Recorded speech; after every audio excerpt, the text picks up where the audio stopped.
नमस्कार दोस्तों, स्वागत है आपका अपने YouTube channel ITI technical course में। मेरा नाम है कुलदीप सिंह और मैं आप लोगों को पढ़ाऊंगा बिल्डिंग टेट की थ्योरी। ठीक, बिल्डिंग टेट का फर्स्ट चैप्टर अभी चल रहा है। आज ये 5 क्लासेस हो चुकी हैं। आज ये फर्स्ट चैप्टर की 6वीं क्लास है। इससे पहले 5 क्लासेस हो चुकी हैं। ठीक, जैसे चैप्टर ख़त्म होगा आप लोगों को मैं इसका MCQs कराऊँगा। तो आज की क्लास स्टार्ट करते हैं, जिसमें आप लोगों को पढ़ाऊँगा मैं आर्क की चमक। इसके पहले ये आपका आ रहा है बिल्डिंग संबंधी दुर्घटनाओं में आ रहा है। विद्युत झटके पढ़ चुके हैं। इसके बाद अगला हमारा टॉपिक है आर्क की चमक। इसके बारे में आज हम पढ़ेंगे। ठीक, आर्क की चमक क्या होती है? Flash of arc. Electric arc की चमक धारा के अनुसार घटती बढ़ती रहती है। आर्क क्या होती है? जैसे इलेक्ट्रिक की वो रहेगी चमक, धारा जैसे हमारा करंट रहेगा उसके अनुसार हमारी इलेक्ट्रिक की आर्क क्या होती है? घटती बढ़ती रहती है। ठीक है, इसकी तरंग दैर्घ्य 0.1 से 0.75 तक होती है। इसकी तरंग दैर्घ्य क्या होती है? वेवलेंथ क्या होती है? 0.1 से लेके 0.75 तक होती है। आपसे ये पूछ सकता है तरंग दैर्घ्य कितनी होती है। आर्क की, इलेक्ट्रिक आर्क की तरंग दैर्घ्य कितनी होती है? तो 0.1 से लेके 0.75 तक होती है। फिर आर्क की तीव्रता आँखों के लिए सुरक्षित प्रकाश की तीव्रता से 10,000 गुना अधिक होती है। जो आँख की तीव्रता होती है, आँख की सुरक्षा यानी सुरक्षित आँख के लिए जो तीव्रता होती है उससे 10,000 गुना ज़्यादा होती है। ठीक है, जितनी तीव्रता हमारी आँख सह सकती है उससे ये इसकी तीव्रता 10,000 गुना ज़्यादा रहती है। ठीक, हमारी आँख की तीव्रता, ऐसे नहीं, हमारी आँख जितनी तीव्रता सह सकती है, जितने आर्क की तीव्रता सह सकती है उससे 10,000 गुना ज़्यादा इसकी इलेक्ट्रिक आर्क की तीव्रता होती है। तो इससे हमारी क्या होती है? आँखें डैमेज हो जाती हैं। ठीक, यही नहीं, बिल्डिंग आर्क में हानिकारक अल्ट्रावायलेट तथा इंफ्रारेड किरणें भी मिली होती हैं। इतना ही नहीं, इसके आर्क में क्या होता है? अल्ट्रावायलेट किरणें और इंफ्रारेड और अल्ट्रावायलेट। ठीक है, UV एंड IR दोनों किरणें होती हैं। ठीक है, अल्ट्रावायलेट और इंफ्रारेड दोनों किरणें होती हैं। अल्ट्रावायलेट किरणें आंखों तथा त्वचा दोनों को पहुँचाती है। अल्ट्रावायलेट क्या होती है? आँख तथा त्वचा, स्किन को भी नुकसान पहुँचाती है। इन्हीं के कारण आर्क आई की स्थिति बनती है, जिससे ऐसा महसूस होता है जैसे पलकों के नीचे रेत पड़ गया हो। क्या होता है? आर्क आई क्या होता है? इतनी तीव्रता और अल्ट्रावायलेट रेज के कारण क्या होता है? हमारी आंखें बहुत, जो बिल्डिंग करता है उसको पता होगा, उसकी आंखें बहुत चुभती हैं। ठीक है, वो हमको लगता है कि हमारी आंख में रेत पड़ गए हैं, जबकि ऐसा होता नहीं। आंख रेत में पड़ा नहीं होता। बिल्डिंग की ये तीव्रता के कारण और अल्ट्रावायलेट रेज के कारण ऐसा हमको महसूस होता है कि हमारी आंख में रेत पड़ गया है और वो आंख पूरी जलती है। ठीक है, इसमें आंखों से पानी बहता है तथा प्रकाश में आंखें पाती हैं, खुल नहीं। तथा क्या होती है? प्रकाश में आंखें खुल नहीं पाती हैं और हमारे आंख से कंटिन्यू पानी बहता रहता है। ठीक, फिर आर्क आई में आंखों को बोरिक एसिड, जिंक सल्फेट तथा डिस्टिल्ड वाटर मिलाकर घोल तैयार करके उससे धोना चाहिए। यदि आर्क आई हो गया, किसी जो बिल्डिंग करने वाला है आर्क आई हो गया है, यानी इसकी आंखें जल रही हैं और ये आंख से पानी कंटिन्यू आ रहा है, प्रकाश में हमारी आंखें नहीं खुल पा रही, तो समझ जाओ उसको क्या हुआ? आर्क आई। और जिसको आर्क आई हो गया उसको क्या करना है? Boric acid, zinc sulphate, boric acid का 10 ग्राम, जिंक सल्फेट का आधा 0.5 ग्राम तथा डिस्टिल्ड वाटर का 30 ग्राम मिलाकर एक घोल बना लेना चाहिए। ठीक है, मिश्रण बना लेना चाहिए घोल, और फिर उससे हमको क्या करना है? आपको धुलना है। ठीक है, बाज़ार में उपलब्ध जिंक ड्रॉप्स का भी, या तो हम क्या कर सकते हैं, बाज़ार में जिंक ड्रॉप्स भी उपलब्ध होते हैं, उनका भी यूज हम कर सकते हैं। तथा आँखों पर ठंडी पट्टियाँ रखकर दबाने से आराम मिलता है। तथा आँख में क्या करना है? ठंडी ठंडी गीली पट्टियाँ कर लेनी, कपड़े की गीली पट्टी कर लेनी है, आँखों के ऊपर रख लेना है। इससे हमको भी उससे कुछ आराम हमको मिलता है। देसी इलाज में आँखों पर उबली हुई चाय की पत्ती को बांधने से भी आराम मिलता है। देसी इलाज इसका क्या है? चाय की उबली हुई पत्ती, चाय की पत्ती को बांधने से भी आराम मिलता है। ठीक है, आंखों पर उबली हुई चाय पत्ती, यानी एक बार चाय बना लो, फिर उसके बाद जो चाय की पत्ती बची हुई है उसको क्या करना है? पत्ती को बांधने से, चाय की पत्ती को बांधने से, यानी उसको क्या करना है? एक कपड़े में रख के उसको अपने आँख के ऊपर रख लो, उससे आराम मिलता है। फिर पराबैंगनी विकिरण यानी अल्ट्रावायलेट रेडिएशन त्वचा को भी हानि पहुंचाता है। आँखों के साथ साथ क्या करता है? हमारी त्वचा को भी हानि पहुंचाता है। तथा लगातार चमक लगने से त्वचा की परत उतरने लगती है। लगातार जब चमक लगती रहती है तो हमारी त्वचा की जो एक परत है उतरने लगती है। ठीक है, स्टेनलेस स्टील तथा एल्युमिनियम की बिल्डिंग में चमक का अधिक प्रभाव होता है। जहाँ स्टेनलेस स्टील की बिल्डिंग होती है या एल्युमिनियम की बिल्डिंग होती है, वहाँ इस चमक का ज़्यादा प्रभाव पड़ता है। इससे सुरक्षा के लिए बिल्डर को एप्रन तथा अन्य सुरक्षात्मक कपड़ों का प्रयोग करना चाहिए। इन सबसे अल्ट्रावायलेट रेस से बचने के लिए, चमक से बचने के लिए हमको क्या करना चाहिए? एप्रन पहनना चाहिए। एप्रन क्या है मैं बता चुका हूँ, ठीक है। और क्या? अन्य सुरक्षात्मक कपड़ों, फेस शील्ड, गॉगल्स, इन सब का यूज करना चाहिए। इंफ्रारेड किरणों से आँखों में कैटरेक्ट होने का डर रहता है, ठीक है। अल्ट्रावायलेट से क्या होता है? आर्क आई।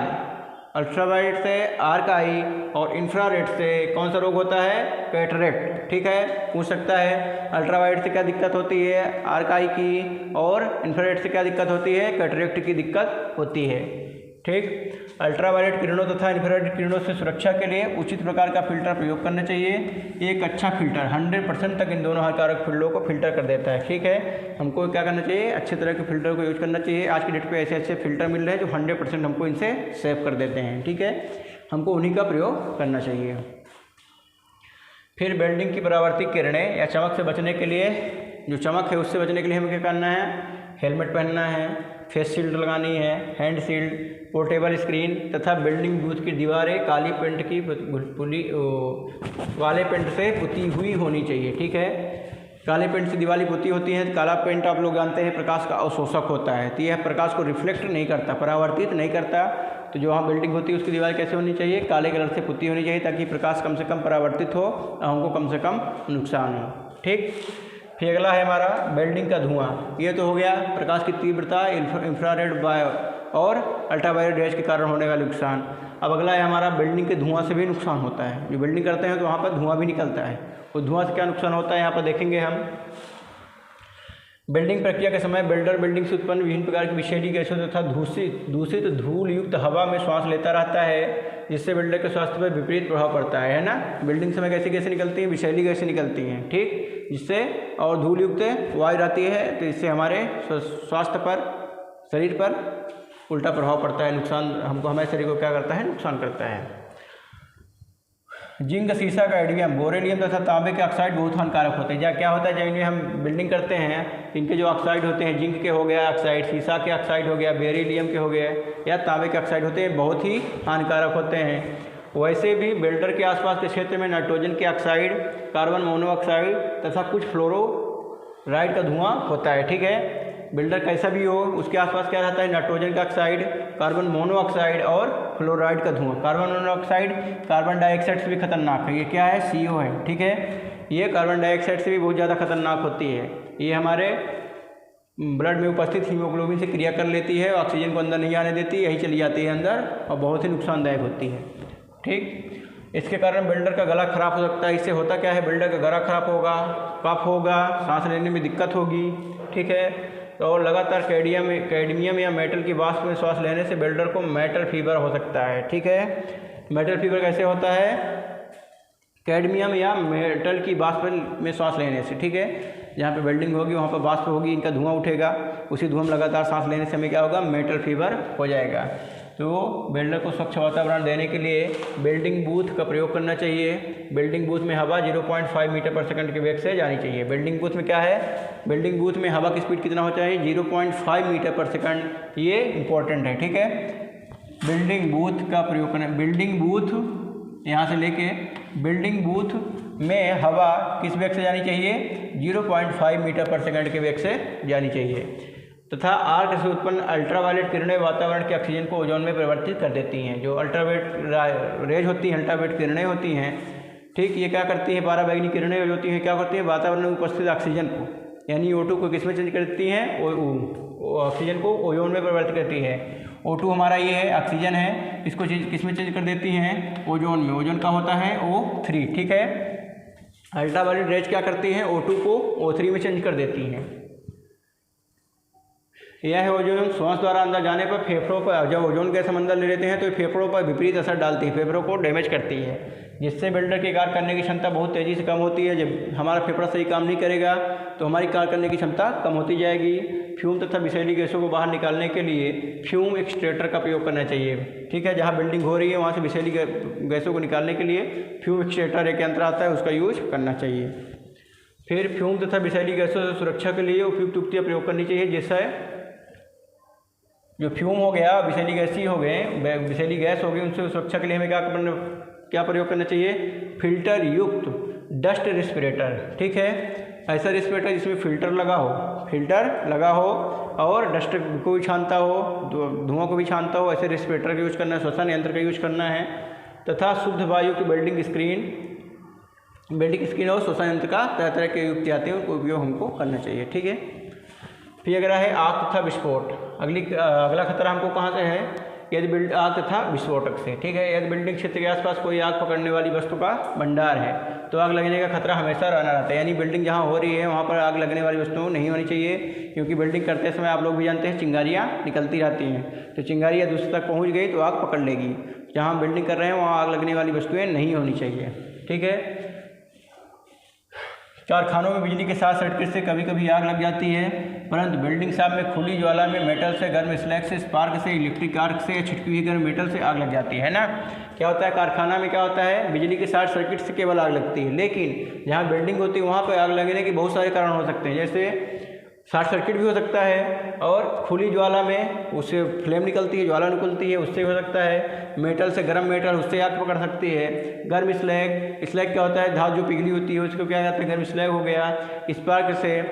स्पार्क है जो इसके छिटके वो क्या निकल रही, चिंगारियाँ निकल रही हैं, उसके थ्रू क्या हो सकता है, आग लग सकती है। ठीक, फिर क्या है, फ्यूल गैस या एसिटिलीन गैस के रिसाव के कारण भी आग लग सकती है। एसिटिलीन गैस हो गया, फ्यूल गैस हो गया, इनका रिसाव हो रहा है, सिलेंडर में भरी हुई हैं, और यदि धोखे से लीकेज हो रहा है तो ये भी क्या करती हैं, आग को पकड़ लेती हैं। यदि गैस सिलेंडर में आग लग जाती है तो उसे बुझाना लगभग असंभव होता है, इसलिए सिलेंडर पर पानी का जेट डालकर उसे ठंडा करते रहना चाहिए। ठीक है, यदि सिलेंडर में आग लग गई है धोखे से तो उसको हम बुझाना बहुत ही कठिन काम है, तो हमें क्या करना है, उस सिलेंडर में पानी के कंटिन्यू पानी के जेट का उपयोग करना है, यानी पानी उसमें डालते रहना चाहिए। ऐसा क्यों? क्योंकि सिलेंडर गर्म ना होने पाए। सिलेंडर में आग लगी है, ठीक है, जितनी गैस उसके अंदर हो जल जाए, कोई दिक्कत नहीं, लेकिन सिलेंडर भी गर्म हो गया उसी के साथ तो विस्फोट हो जाएगा। ठीक है, तो सिलेंडर गर्म ना होने पाए इसके लिए हम क्या करना है, लगातार उसके ऊपर पानी डालते रहना चाहिए। ठीक, फिर बिल्डिंग प्रक्रिया से आग लगने से बचाने के लिए कुछ बातें हैं जिसके हम यहाँ पर देखते हैं। बिल्डिंग क्षेत्र के आसपास ज्वलनशील पदार्थों का भंडारण न होने से। जहाँ बिल्डिंग हो रही है वहाँ पर ज्वलनशील पदार्थ जैसे लकड़ी हो गई, सूखी लकड़ी हो गई, कागज़ हो गया, कपड़ा हो गया, पेट्रोल डीजल हो गया, इनका भंडारण बिल्कुल नहीं करना है, इनको सबको दूर रखना है। फिर हमारा है फ्यूल गैस के सिलेंडर ज़मीन पर पड़ी अवस्था में कभी उपयोग नहीं करने चाहिए। जो फ्यूल गैस है उसका सिलेंडर पड़ी अवस्था में नहीं करना चाहिए, इसको लिटा के यूज नहीं करना है, गैस सिलेंडर को हमेशा खड़ी अवस्था में यूज करना चाहिए। फिर है हमारा हौज पाइपों को जोड़ने में कभी भी तांबे की कपलिंग का प्रयोग नहीं करना चाहिए। जो हौज पाइप है, हौज पाइप क्या है, जो गैस सिलेंडर से लेके हमारे बिल्डिंग राड तक लेके आती है वो क्या होती है, हौज पाइप होती है। ठीक है, तो हौज पाइप की जो कपलिंग है, जहाँ दो हौज पाइप को हम जोड़ते हैं या पाइप को हम सिलेंडर में जोड़ते हैं, वहाँ पर कॉपर की कपलिंग का यूज नहीं करना चाहिए। फिर ऑक्सीजन के द्वारा पाइपों या बर्तनों को साफ नहीं करना चाहिए। ऑक्सीजन के द्वारा हमको क्या करना है, बर्तनों को साफ बिल्कुल नहीं करना है। ऑक्सीजन क्या करता है, आग को बढ़ाता है। ठीक है, बिना ऑक्सीजन की आग नहीं पकड़ती, इसलिए ऑक्सीजन को हमको उपयोग वहाँ पर नहीं करना है। ठीक है, फिर विभिन्न किस्मों की आग को बुझाने के लिए विशेष अग्निशमन यंत्र बिल्डिंग आग में हमेशा रहने चाहिए। तरह तरह की आग होती हैं, 4 तरह की आग होती हैं, आप लोगों को मैं बता चुका हूँ। तो अलग अलग आग बुझाने के लिए अलग अलग तरह के अग्निशमन यंत्र भी होते हैं, तो सभी तरह के अग्निशमन यंत्र वहाँ पे होने चाहिए। फिर मिट्टी का तेल, ग्रीस, पेट्रोल, तेल आदि में लगी आग को, इलेक्ट्रिक सर्किट में लगी आग को बुझाने के लिए फोम अग्निशमन यंत्र का प्रयोग नहीं करना चाहिए। ठीक है, मिट्टी का तेल है, ग्रीस है, पेट्रोल है, तेल आदि में यदि आग लगी है या इलेक्ट्रिक सर्किट से आग लग गई है, वहाँ पर हमको फोम जो अग्निशमन है उसका प्रयोग बिल्कुल नहीं करना है। ठीक, अब तो हमको कौन सा प्रयोग करना चाहिए, इसके स्थान पर हमको प्रयोग क्या करना है, CTC, फायर एक्सटिंग्विशर। ठीक है, CTC का फुल फॉर्म क्या होता है, कार्बन टेट्राक्लोराइड फायर एक्सटिंग्विशर। ठीक है, CTC का फुल फॉर्म पूछता है आप लोगों से प्रश्न में, इसका फुल फॉर्म होगा कार्बन टेट्राक्लोराइड। ठीक है, या सूखी कार्बन डाइऑक्साइड का भी हम प्रयोग कर सकते हैं। सूखी कार्बन डाइऑक्साइड अग्निशमन यंत्र का भी यूज हम कर सकते हैं। हमको 2 चीज़ यूज़ कर सकते हैं, CTC या सूखी कार्बन डाइऑक्साइड अग्निशमन यंत्र, तेल, पेट्रोल, डीजल या इलेक्ट्रिक सर्किट में यूज कर सकते हैं। ठीक, फिर बिल्डर को वेल्डिंग करते समय सिंथेटिक कपड़े नहीं पहनने चाहिए। पैंट तथा आस्तीन मोड़ी हुई नहीं रखनी चाहिए, नहीं तो हमारी त्वचा जल जाएगी, चिंगारी पड़ेगी। तो कपड़े को मोड़ना नहीं, आस्तीन को हमको मोड़ना नहीं है, पैंट को मोड़ना नहीं है, और सिंथेटिक कपड़े नहीं पहनने हैं। ठीक है, आग के बेकाबू होने की संभावना को देखते हुए तुरंत फायर ब्रिगेड को बुलाना चाहिए। यदि आपको लगे कि आग बेकाबू है, यानी आग पे हम कंट्रोल नहीं कर सकते, आग ज़्यादा फैल रही है, हमको तुरंत बिना देर किए फायर ब्रिगेड को बुला लेना चाहिए। फिर अगला है हमारा बिल्डिंग का शोर। बिल्डिंग से क्या हो रहा है, विद्युत झटके लग रहे हैं, उसकी ज्वाला से नुकसान हो रहा है, उसके द्वारा निकली गैसों से नुकसान हो रहा है, उसके अलावा बिल्डिंग के शोर, उससे जो आवाज़ होती है उससे भी नुकसान होता है।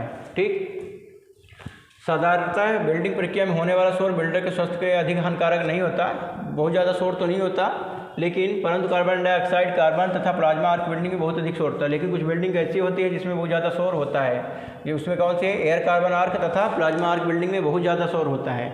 ऐसे में कानों की सुरक्षा की आवश्यकता पड़ती है। ठीक है, 80 डेसिबल से अधिक का शोर मानव कानों के लिए हानिकारक होता है। हम ध्वनि को कैसे नापते हैं, डेसिबल में नापते हैं। ठीक है, तो 80 डेसिबल से ज़्यादा, ठीक, 80 डेसिबल से ज़्यादा की ध्वनि हमारे कानों को नुकसान पहुँचाती है। ठीक, तो ऐसे में बिल्डर या अन्य कारीगर को एयर मफ लगाना चाहिए। ठीक है, एयर प्लग्स होते हैं, इनका प्रयोग करना चाहिए, जिससे 80 डेसिबल से ज़्यादा का जो साउंड है वो हमको धीरे धीरे सुनाई दे, हमको नुकसान ना हो। फिर अगला है हमारा बिल्डिंग गैसों का दाब भी मायने रखता है कि बिल्डिंग में जो गैसें यूज कर रही हैं उनका दाब क्या है, प्रेशर क्या है। कार्बन बिल्डिंग कार्य में प्रयोग होने वाली फ्यूम गैस, ऑक्सीजन तथा सील्डिंग गैस सिलेंडरों में उच्च दाब पर स्टोर की जाती है। क्या होता है, सिलेंडरों में जो गैस होती है कैसे होती है, हाई प्रेशर में स्टोर की जाती है। ठीक है, उच्च दाब होने के कारण गैसों को रिसाव होने का डर हमेशा बना रहता है। जब वहाँ पर ज़्यादा प्रेशर रहेगा तो थोड़ा भी कहीं पे कमज़ोर पॉइंट मिल गया तो वहाँ से वो गैस क्या होने लगेगी, लीकेज होने लगेगी।